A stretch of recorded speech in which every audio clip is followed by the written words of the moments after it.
New polls are out and they're saying that half of Americans, 56%, think that cancel culture is a big problem and that it's a threat to free speech. Welcome to the club. Congrats! You've officially found the one place on the entire internet where you can discuss pop culture, be conservative, and not get canceled for it. And this is what heaven is like. Former Bachelorette Rachel Lindsay has a new TV gig that raised my eyebrows. I have pure pop culture goodness for you with some Selena Gomez news. You won't believe who just threw their hat in the ring to buy TikTok. And it's a Cinemonday, which means a new pop quiz. I'm gonna answer some political and personal questions from CUTEservatives. I'm AlexClark, and this is POPlitics.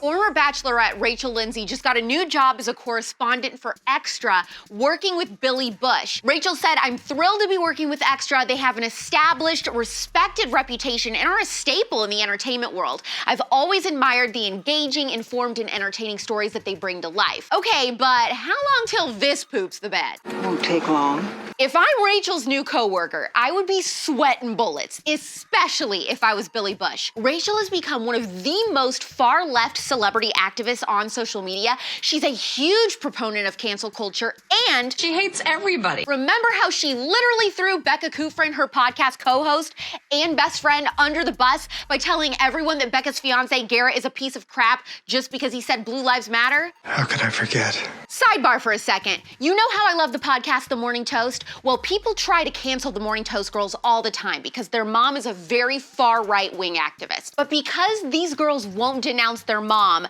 the left is just dying to find something to cancel them over. Well, Rachel and Becca had one of the Morning Toast sisters on their podcast last week for an interview, and the next day, Becca and Rachel rushed to apologize for having her on because of the complaints they got. Weak. Typical. So Rachel is very, very swayed by the SJW mob, which is why I'm telling you all of this. I mean, what is gonna happen with what is supposed to be a nonpartisan entertainment news outlet putting a straight up activist, not a journalist, on their show now to comment on pop culture news? There is no way she doesn't push a very far left agenda on this show. It is her entire brand. It's smart, sophisticated propaganda. So how can someone as sensitive and far left as Rachel be even willing to work with Billy Bush anyways? He's had some scandals.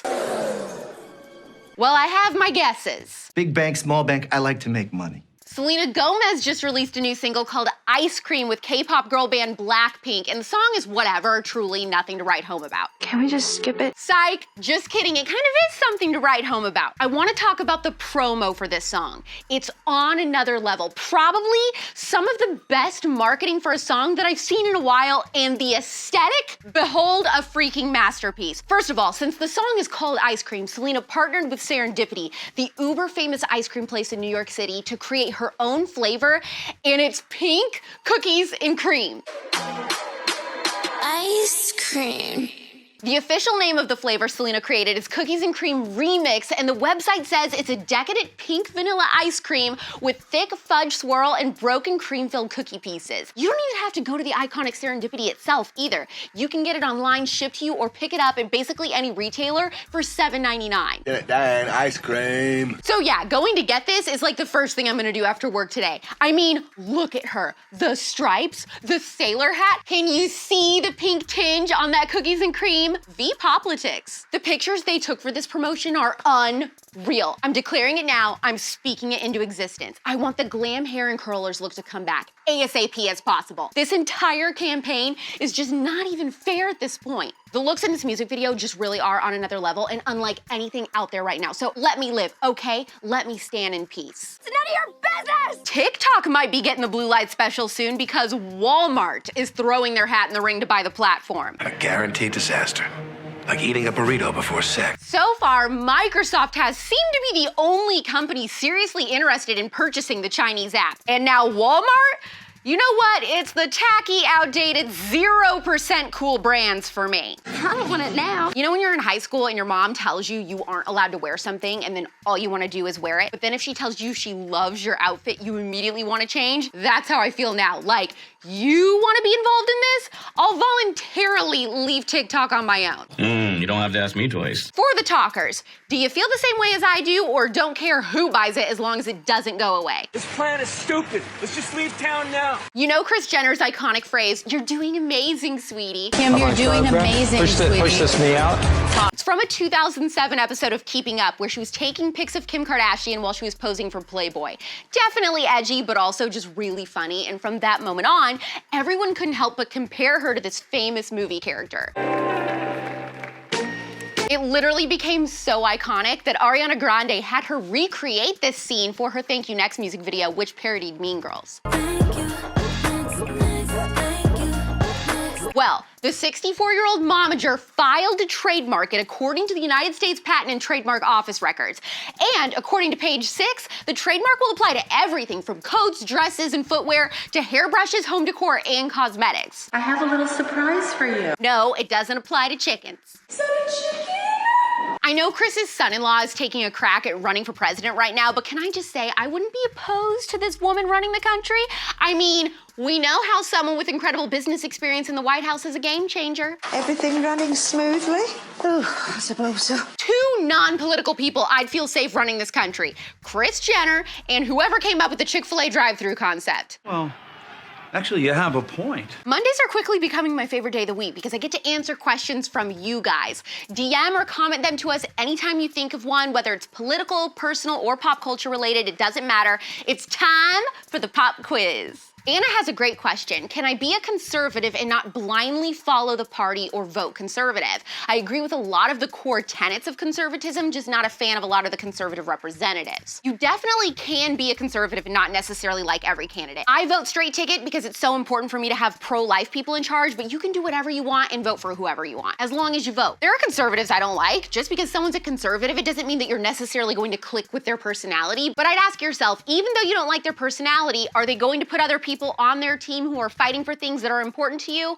Policy is more important than personality. I've just been in a very bad mood for 40 years. Monica says, what is a workday like at POPlitics? How do you guys make it happen every day before 1 p.m.? Crazy to me. Love it. First of all, thank you very much. Until a few weeks ago, we would actually do that day's episode the day of, but when we doubled the length of the episodes, we decided to start filming a day in advance. So Abigail puts it together during the afternoon, and I'm working on trying to find stories for the next day. Get up and go to work. Emily wants advice. I just started college and am studying to be a teacher. One of my required classes involves teaching within diverse communities. It's an open social justice course, and it's teaching me that my right-leaning opinion is just uninformed, and that if I fight back against the material, it's because I do not truly understand it. I want to be successful, but I also don't want to waive my views. How should I approach this? I think it depends on how bad you need a good grade in this class, I guess. I mean, if you can afford to get a lower grade in it or don't care, then I'd probably debate some of the material. But if you desperately need a good grade and just need to pass it, then I would fake it till you make it, girl. If you are in a position